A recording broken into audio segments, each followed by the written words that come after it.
And here today I was asked to talk about some things that really hit home to a lot of you. Entrepreneurship, living in Nebraska, providing technology, maybe retaining youth, retaining talent. I saw an entire group of that here. Okay, and ultimately creating an ecosystem that makes that work. Okay? Here's what's interesting about successful homesteaders. Anybody see what's up there? An owl. Homesteading, entrepreneurship, technology, rural Nebraska, rural economies. I live in a town of 25,000 people in Norfolk, Nebraska. Nobody knows that I run a national corporation out of Norfolk, Nebraska, and my rest of my team's in Omaha. Our lead designer's in Krakow, Poland, Lincoln native.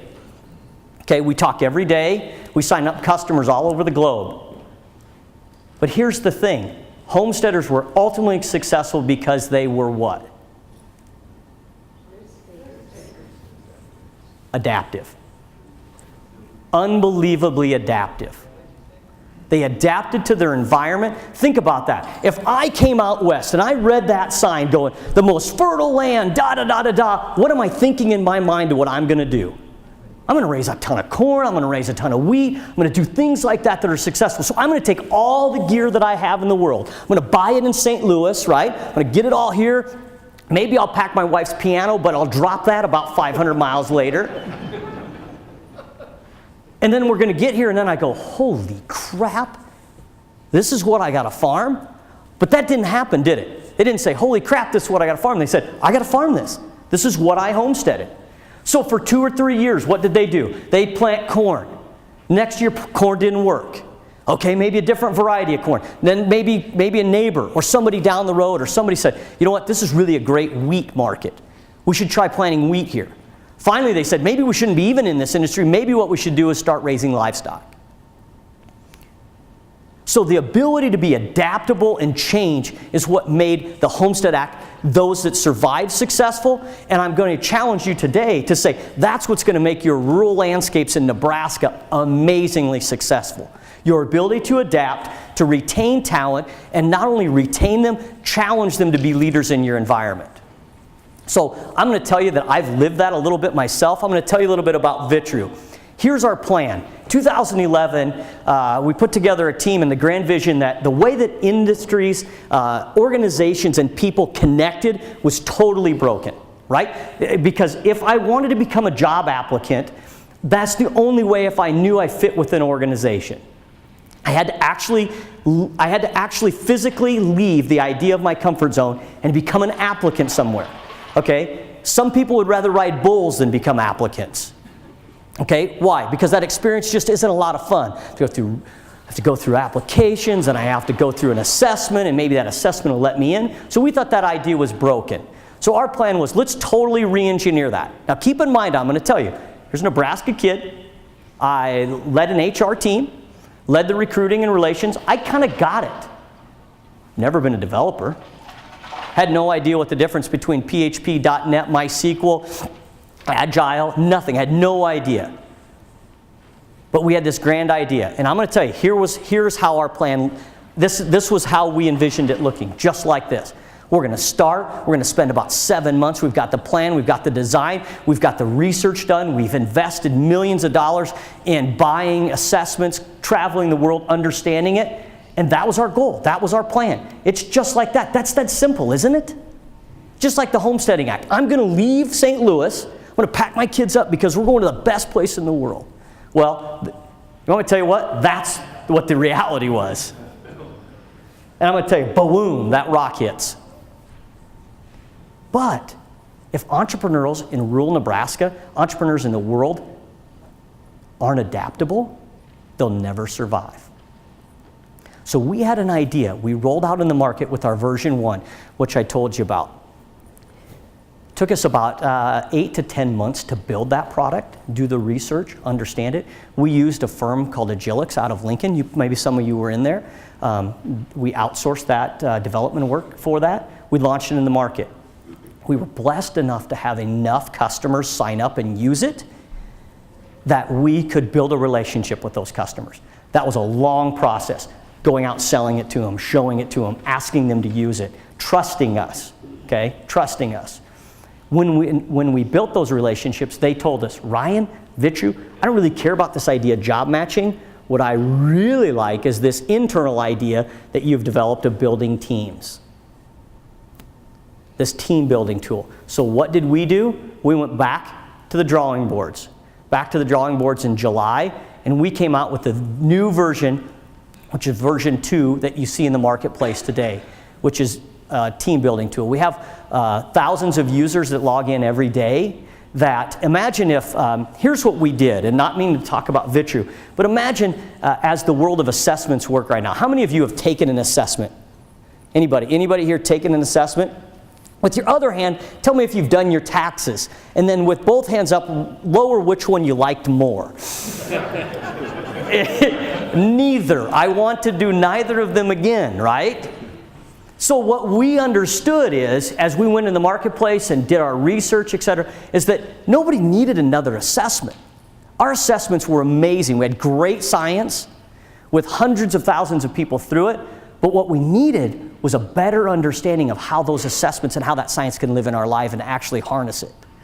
Okay? Because right now, if you've ever taken an assessment, like a Strengths Finders or, Dr. Clifton's work is great, or Myers-Briggs or any of those, you have to print it. And then I use this coolest thing that I used in banking all the time and go, it's called a 3-ring binder. Because God, if I didn't keep it in a 3-ring binder, it didn't exist. Right? It didn't exist. That spreadsheet isn't there. So you put it in 3-ring binder, you put it in the back of your desk, and sometimes maybe you would look at it. So what our science does is it allows you to build a Vitru profile, similar to LinkedIn, but LinkedIn tells me what? Somebody tell me about it. Who here has a LinkedIn profile? Probably most everybody here, right? You connect with people. What does it tell you? It tells you what they've done, right? It tells you historically what their work looks like. What Vitru does is tell me why you do that work you do. It tells you your top 15 values, tells you your personality styles, tells you all those behaviors. What we've done then is we've done that ability and patented that ability for us to know if you two are going to work together, click on your Vitru, compare the two, and you'll immediately know where your synergies are going to be and your dissonance are going to be immediately. Then we said, well, gosh, if we're going to do that for just 2, why wouldn't we do it for all of us? So that's where we can build teams. We can dynamically build teams and understand if that's going to be a successful team. If it's not, it is. Great, we look at it. So that's in the marketplace today, what's your Vitru that you see out there. But as we took that out, as we adapted, everybody kept saying, well, now what? I see this, but now I want to make better decisions with it. So we went back to our scientists, went back to our statisticians. And FYI, if you're a statistician, you're the ultimate geek.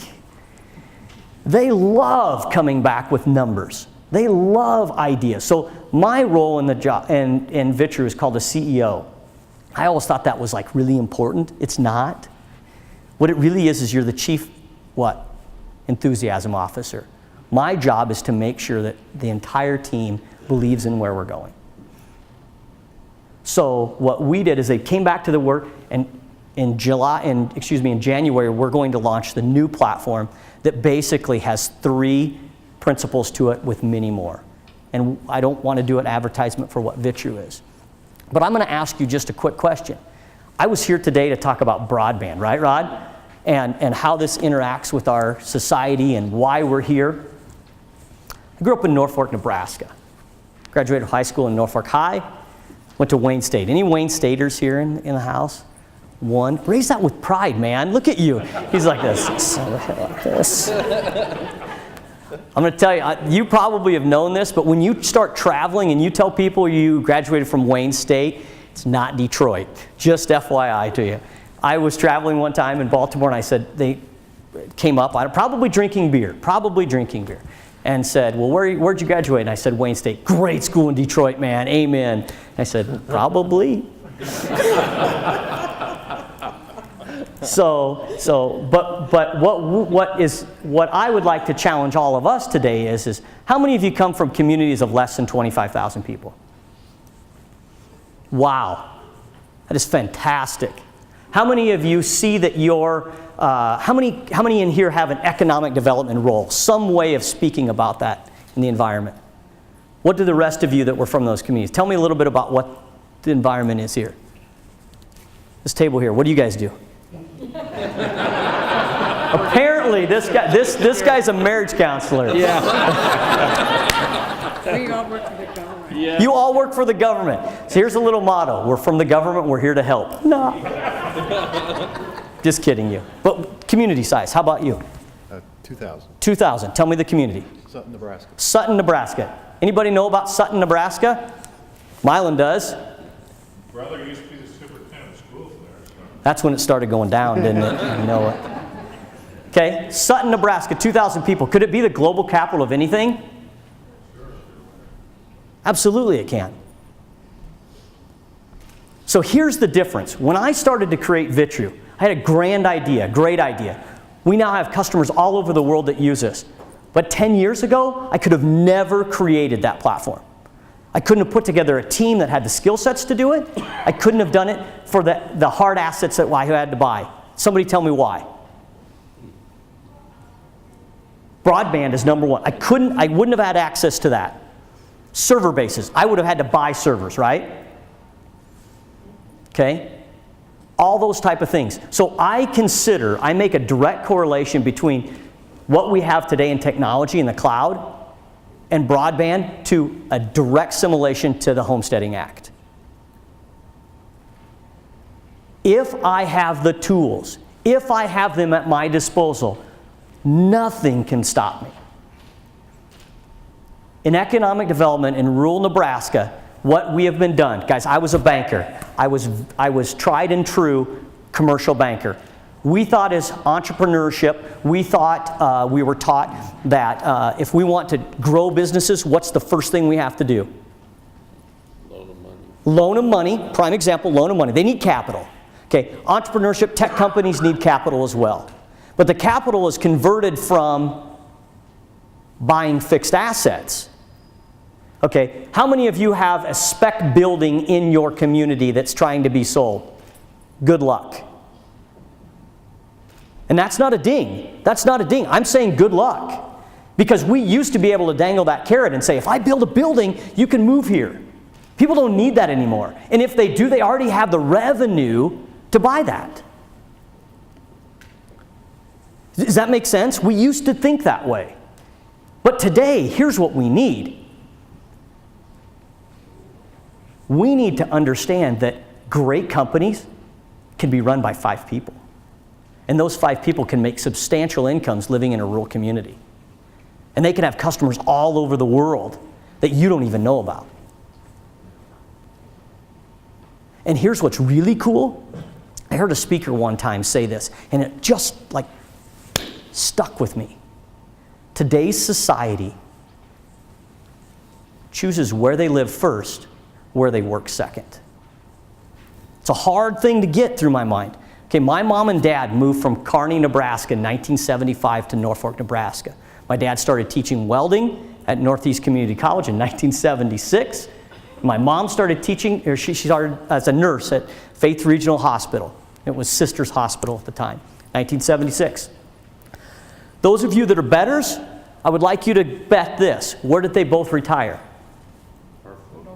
Norfolk, Nebraska. From Northeast Community College? From Faith Regional. Today's workforce is not like that. And you guys are like, well, tell me something I don't know. How are you selecting them? How are you making your communities a place where they want to be? Because when young people, and not only young people, I'm 42, I'm incredibly young. Don't I look it? I'm just kidding. Yeah, thanks. There's $1 later for that. But the irony is that throughout the life cycle of people, throughout the life cycle of work, you can become an entrepreneur. You can start your own opportunities anytime in that cycle. Okay? I challenge most people to say that probably some of the best entrepreneurs are in their 30s to 50s. And why would that be? What's that? Experience and energy. Experience and energy, yeah. And they've also understood. Huh? Kids are out of the house, so you can gamble a little more. Kids are out of the house and gamble a little bit more. I would also say this, you start making meaningful connections. You start making meaningful connections. So when I challenge you guys in rural Nebraska, I choose to live in Norfolk, Nebraska. The rest of my team is in Omaha. The developer's in Poland. He chooses to live in Poland. That's where he chose to live because of his partner. She lives there. But it's like we're next door. How many of you guys have been on Skype calls? If you don't have Skype, you need Skype tomorrow. You literally, when my 9-year-old daughter, and I'm traveling somewhere, can Skype me, and we're face-to-face, and it's totally a free product, and you're like, holy cow, this is awesome. So if you don't have Skype, go back, load Skype onto your computer, and then blow away your grandkids or something. So, but the one thing that I would ask you guys in your communities to do is to start making connections with those individuals. So if you're a broadband provider, what are you doing to tell people that they can start companies in your communities? Okay, what are you doing? I'm just rock solid, Rod, today on, man, high schoolers here and youth. That's a great idea. So I have one last thing. I get 45 minutes, which Yeah, you're good. which is crazy. I do. I saw this earlier in the week. This was a blog post from Seth Godin, who Seth is kind of the marketing guru of our generation, especially for tech companies. This is what he said. By giving people more ways to speak up and more tools to take action, we keep decreasing the gap between what we wish for and what we can do about it. So if you're not willing to do anything about it, best not waste your energy wishing about it. That's a tough pill to swallow. But if your communities have broadband, they've got the cloud, they've got technology, they've got all these things, there's really no reason Sutton, Nebraska can't be a world leader. They can compete. But what do they have to provide? Now this is the question asked. What do they have to provide? I would say they have to have broadband. Quality of life. Quality of life is number 2. These are all great, those are all great things. You have to have a community that's entrepreneur-friendly. Thank you. You have to have a climate that nurtures it, appreciates it, and doesn't say it's all about risks that should be taken. Now, when you talk about entrepreneur, what's the very first word that you're going to say? Entrepreneurs are what? Risk takers. Bullcrap. They're not risk takers. They're extremely calculated. My mom and dad say, "Oh, Ryan, you take more risks than we ever do." No, I don't. I don't hang glide. I've never parachuted. I did rodeo through college. That maybe was it. But entrepreneurs are extremely meticulous on what their path to success looks like. So here's the thing. I'm in Norfolk, Nebraska. Not a lot of people in Norfolk, Nebraska know that I, in my office, in my house, run a global corporation. Maybe the UPS man sometimes. And the Schwann's man would, because he comes late at night when I'm working, and I buy ice cream from him. But how many of you in your communities think that a 3 or a 4-person opportunity, what I remember, guys, we would all hop up in the ground and we'd cheer like crazy when a 100-person organization would move to town. I was part of them. I was a red coat in the chamber, and we'd go right there and we'd cut your deal. But the deal about it is guys, there aren't 100-person corporations moving around like that anymore. But there sure as heck are. Here's a great example. In Norfolk, Nebraska, up until the last maybe 3 or 4 months ago when he left, and I'll tell you where he went to, was the creative director for EA Sports. Built Madden, had one-on-ones with Madden, sat there, totally created the best, I think one of the best, coolest football games out there. Okay, Madden, NFL. And he even built the NCAA. He's creative director for that. Where are they located? Orlando, Florida. Why did he live in Norfolk, Nebraska? Because he could. Because he could. And his extensive 6-figure salary went a long way to the private school that his kid went to, allowed his wife to be home, purchase a home in our marketplace, and be active in their lives. My mom and dad had to move where the job was. Today's world doesn't. So I ask you this, what are you doing to reach out to former graduates of your areas to ask them back? Many people want to live where their grandparents live. Some of them want to live near them, not next door. That's called Everybody Loves Raymond. I remember when I bought a house, it happened to be about 2 blocks away from my parents and 2 blocks away from Nicole's parents. My brother called me, he's like, "You ever seen the show Everybody Loves Raymond?" I said, "Shut up, John." So I guess my challenge to you is that we have the tools. We have amazing tools at our disposal that we can use anytime, that connect us globally. Okay? So the fact that our development team is in Omaha, I'm in Norfolk, our design team is overseas, we don't miss a beat. But my parents still don't get that. Don't get that. Any questions, answers? Nobody? State? Government? Public Service Commission, Yeah. review of Technology. technology. You lead us. I will tell, here's, Question again. can I speak of the government honestly and transparently? If I can correct you if you're wrong. You certainly can. I will speak of us, Vitru and me. There's a gentleman by the name of Lauren Kuchera with NBDC. I couldn't be where we are without Lauren. Lauren will drop everything that I need to help me work on cash flows. Doesn't have any idea really our understanding of software. Not a software guy. But boy, he connects me with people. Also happened to be, Vitru is a recipient of a prototype grant from the state of Nebraska. $50,000 allowed us to really do something very important to get that in the market to test. My wife owns dance studios. She owns one in West Point, in Norfolk, and Neely, Wisner, Nebraska. So we have a passion for rural Nebraska. And that comment that you said, way of life, we've seen that if you want people to live in those communities, you have to have the things that their children will want. Because parents will go without, but they won't let their kids go without.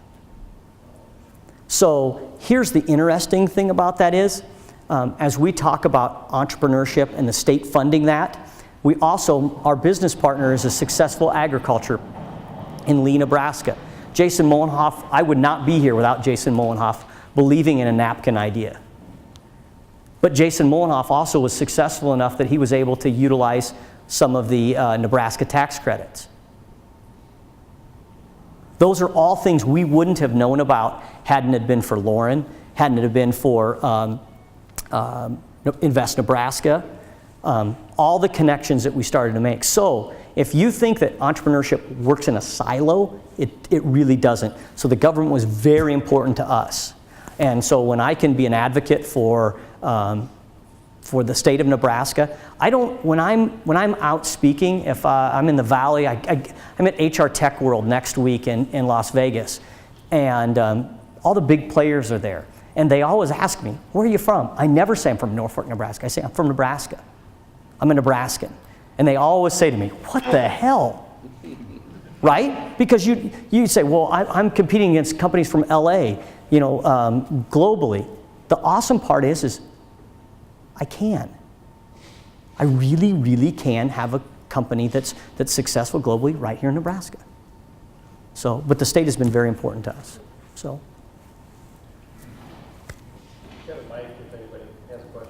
It can be totally off the hook dumb. Nothing? All right, I'll ask you a question. Tell me how it is different for you to hire your people Yeah? in different locations Yep. than domiciled where you are, Then what? than being domiciled where you are. Did he just call me dumb? I will tell you that this is the truth.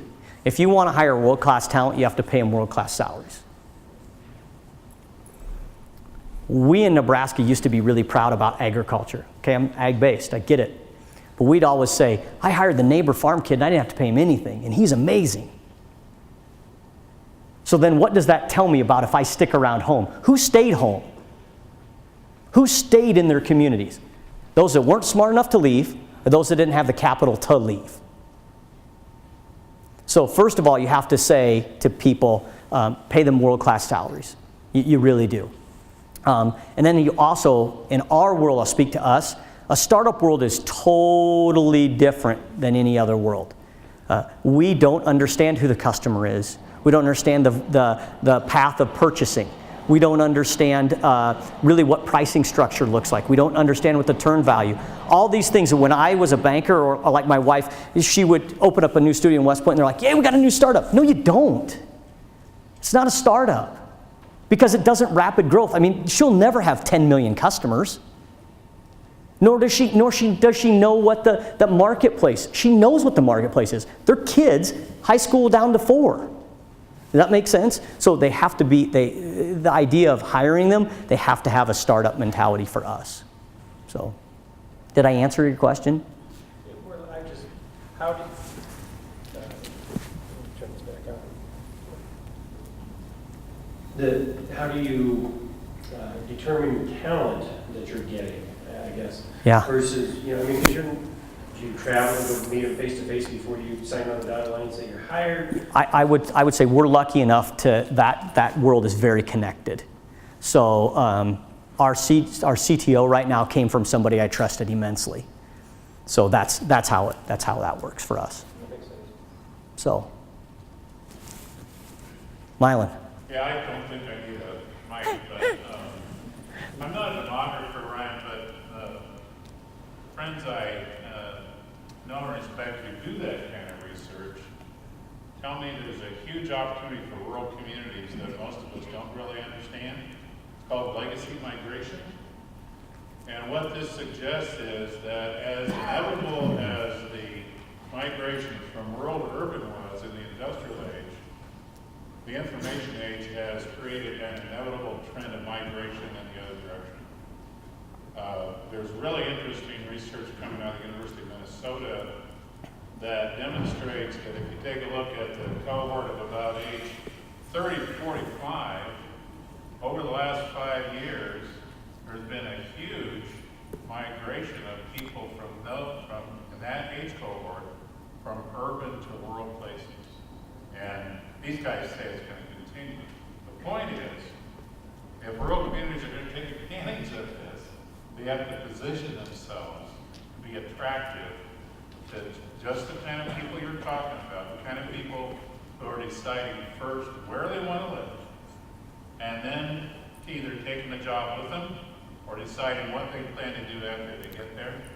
And if we don't have adequate broadband, just as one example, but it also extends to quality education, recreation, daycare, all the amenities that are important quality of life factors for people in that age, we're not going to get it. They're going to go to somebody else's rural community while we're standing there flat-footed saying, why didn't they come over here and ask me first? You're right, Mylan. I will speak to us firsthand. Jason Molenhoff is my business partner from Lee, Nebraska. Jason would kick me for talking about him today. He's not that type of a person, but is on the economic development.